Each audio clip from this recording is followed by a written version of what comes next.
তুমি সিঁড়িতে কাপড় শুকিয়েছো কেন? কাকের অত্যাচারে। কাকগুলো এত নোংরা করে রাখে, এক কথায় পটি করে রাখে। যেগুলো ধুতে, ধুতে আমার প্রচণ্ড ঘেন্না লাগে। এইজন্য আমি ওদের অত্যাচারে ওদেরকে পুরোটা ছেড়ে দিয়েছি নে, তোরা বস, তোরা যা ইচ্ছে তাই কর, আমি জামাকাপড় মেলছি না। এইজন্য ওই সিঁড়িতে জামাকাপড় মেলি।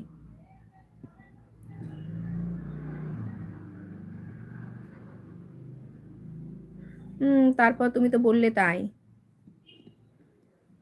বউ যদি পছন্দ না করে? আচ্ছা, তোমার বউ পছন্দ করছে না?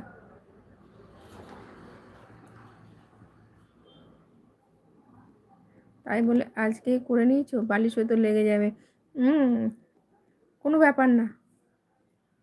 লাগবে না বালিশে।